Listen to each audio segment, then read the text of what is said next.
दोस्तों, धुरंधर के आने से पहले कई लोगों का ये कहना होता था कि फिल्म को एक फिल्म की तरह देखना चाहिए। आज उनसे ही एक फिल्म की तरह नहीं देखी जा रही है।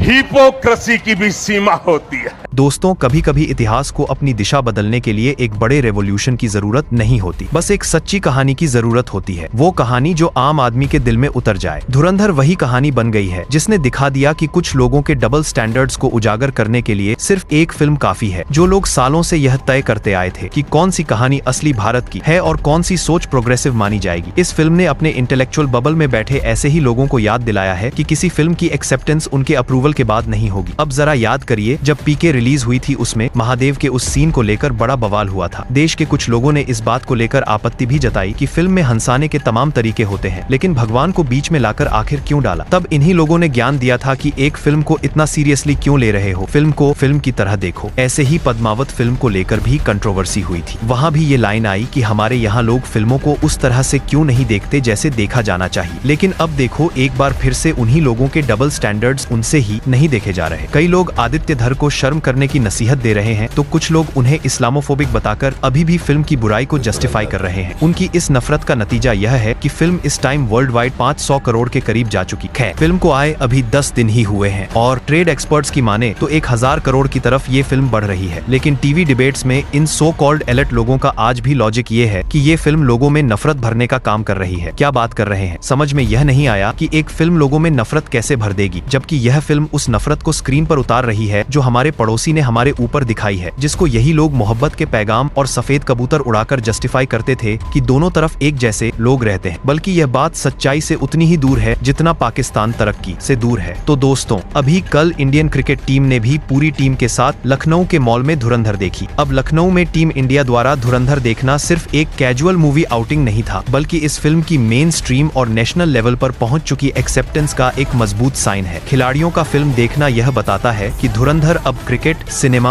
और पॉपुलर कल्चर तीनों को जोड़ने वाली फिल्म बन चुकी है। खिलाड़ियों ने ट्रेनिंग और टीम मीटिंग से ब्रेक लेकर धुरंधर का शो देखना चुना, जिसे टीम बॉन्डिंग और मेंटल रिफ्रेश के तौर पर प्लान किया गया। सीरीज के बीच ऐसी स्क्रीनिंग आमतौर पर सपोर्ट स्टाफ और टीम मैनेजमेंट की पहल होती है, ताकि खिलाड़ी मैच प्रेशर से थोड़ी दूरी बनाकर रिचार्ज हो सके। अब इस बार फिल्म धुरंधर चुनी गई देखने के लिए, जो पहले से ही अपने नेशनल सिक्योरिटी, पाकिस्तान सेटअप और हाई ऑक्टेन पेटिक टोन के लिए चर्चा में है। फिल्म की थीम देशभक्ति, ऑपरेशन, हाई स्टेक्स मिशन पर बेस्ड है, जो एक एथलेटिक टीम को नेशनल ड्यूटी वाले नैरेटिव से इमोशनल रूप से जोड़ देती है। इसीलिए ये चॉइस सिर्फ एंटरटेनमेंट की नहीं, बल्कि सबकॉन्शियस मोटिवेशन का टूल भी बनता है। टीम इंडिया का पूरा स्क्वाड एक ही स्क्रीन में बैठकर वही कहानी देखता है, तो भाई ड्रेसिंग रूम की जो कन्वर्सेशन होती है, जो कॉमन लैंग्वेज होती है, उस लैंग्वेज में भी इस फिल्म के डायलॉग, रेफरेंस और सीन्स शामिल हो जाते हैं, जो कि टीम केमिस्ट्री को स्ट्रांग करते हैं। अब इंडियन टीम की इस फिल्म को देखने के बाद से उन सभी लोगों को डबल झटका लगा होगा जो यह नहीं चाहते कि धुरंधर अपनी सक्सेस रन को बनाए चले। वैसे यह ऑलरेडी ब्लॉकबस्टर बनाए चुकी है, लेकिन दुश्मन के जख्मों पर नमक छिड़क कर मजा लेने का जो मजा है, अब यह फिल्म वही कर रही है। क्रिकेट जैसी नेशनल इंस्टीट्यूशन का खुला विजुअल सपोर्ट यह मैसेज मजबूत करता है कि देशभक्ति सेंटर्ड जियोपॉलिटिकल थ्रिलर भी आज की यंग जनरेशन की पहली एंटरटेनमेंट चॉइस हो सकती है। बाकी दोस्तों, भारत की काम करेंगे, बाकी दोस्तों मजबूत करेंगे। सॉफ्ट पावर को लेकर चल रही बहस में धुरंधर ने भी यह दिखा दिया है कि कहानी, सिनेमा और इमोशनल नैरेटिव आज भारत की सबसे बड़ी ताकतों में से एक बन सकते हैं। यह सिर्फ एक बॉक्स ऑफिस हिट नहीं, बल्कि भारत के पॉलिटिकल कल्चरल कॉन्फिडेंस का एक विजुअल सप्लीमेंट बनकर सामने आई है। सॉफ्ट पावर की क्लासिकल डेफिनेशन के मुताबिक किसी बॉक्स फोर्स देश का वो कल्चर, पहचान और पॉलिसीज जिसे हथियारों या पैसे के बल पर नहीं, बल्कि इमोशनल और कल्चरल लेवल पर दुनिया एक्सेप्ट करे। बिना किसी प्रेशर या लालच के लोग किसी दूसरे देश के आर्ट और कल्चर को जब एक्सेप्ट करना शुरू कर दें, उसी चीज को उस देश की सॉफ्ट पावर कहा जाता है। जापान ने एनिमे, गेमिंग, टेक्नोलॉजी और जन कल्चर के माध्यम से कूल जापान की इमेज बनाई, जबकि कोरिया ने के पॉप के ड्रामा और ब्यूटी इंडस्ट्री के जरिए हेलवे को ग्लोबल फिनोमिना में बदल दिया। इसी तरह चीन भी अपने हिस्टोरिकल ड्रामा से अपना नैरेटिव स्थापित करने की कोशिश कर रहा है। भले ही पॉलिटिकल ट्रस्ट में कमी की वजह से चीन का सॉफ्ट पावर उतना इम्पैक्टफुल नहीं रह जाता, फिर भी चीन ने सॉफ्ट पावर की ताकत को समझा तो है। तो दोस्तों, इन सभी एग्जाम्पल्स में पैटर्न एक ही है। फिल्में, सीरीज, म्यूजिक, लैंग्वेज और फेस्टिवल के जरिए अपनी कहानी और अपने नैरेटिव को दुनिया के दिमाग में बिठा देना। अब सवाल यह है कि भारत अभी क्या कर रहा है। भारत की सॉफ्ट पावर की ट्रेडिशनल पहचान अभी भी योग, आध्यात्म, अहिंसा, गांधी, शास्त्रीय संगीत जैसी चीजों पर है। यह सभी पहले से ही ग्लोबल लेवल पर रिस्पेक्टेड है और योग को आज दुनिया भर में लगभग 30 करोड़ लोग नियमित रूप से अपनाते हैं। लेकिन हाल ही के वर्षों में Bollywood, regional cinema, Indian food, हमारे त्योहार जैसे होली और दिवाली और बड़े एनआरआई की पॉपुलेशन ने भारत की इमेज को रीजनल स्पिरिचुअल देश की आइडेंटिटी से आगे बढ़ाकर डायनेमिक, टेक सेवी और इमोशन ड्रिवन डेमोक्रेसी के रूप में पेश किया है। धुरंधर इस ट्रेंड में एक नया एंगल जोड़ती है। यह भारत को सिर्फ गानों और रोमांस के जरिए नहीं, बल्कि एक स्ट्रेटेजिक, अपने इंटरेस्ट के प्रति जागरूक और आतंकवाद के खिलाफ आक्रामक देश के रूप को दोनों में भी फ्रेम करती है। ये फ्रेमिंग ग्लोबल ऑडियंस और डायस्पोरा के बीच रेजोनेंस पैदा कर रही है। जब ऐसी फिल्में बड़े स्केल पर देखी जाती हैं तो डिबेट होती है, ये बैन होती हैं या पॉलिटिकल कंट्रोवर्सीज में फंसती हैं। और जब ये सब कुछ होता है तो यही फिल्में भारत की सॉफ्ट पावर को प्रेजेंटेबल और कॉन्टेस्टेड दोनों बनाती हैं, जो इंडियन सॉफ्ट पावर के इम्पैक्ट का अगला लेवल है। तो दोस्तों, जब इंडिया सेंट्रिक कहानियां हमारी नजर से दिखेंगी, जैसे कि 26/11 पाकिस्तान आतंकवाद और सीक्रेट मिशन को हमारी नजर से जब ये फिल्में दिखाएंगी, तो वो इंटरनेशनल मीडिया के एक तरफ फ्रेम से अलग एक ऑप्शनल इंडियन नैरेटिव सामने रखेंगी। इससे लॉन्ग टर्म में विदेशों की पब्लिक और पॉलिसी सर्कल में इंडिया के प्रति सिंपैथी और समझगरी हो सकती है। चलते चलते दोस्तों, धुरंधर के खिलाफ बोलने वाले लोगों का एक लॉजिक ये भी है कि ये एक एंटी मुस्लिम फिल्म है। अब ये इतना लेम और बिलो स्टैंडर्ड लॉजिक है कि इस पर क्या ही बोले। सबसे पहले तो ये film already 550 crore world wide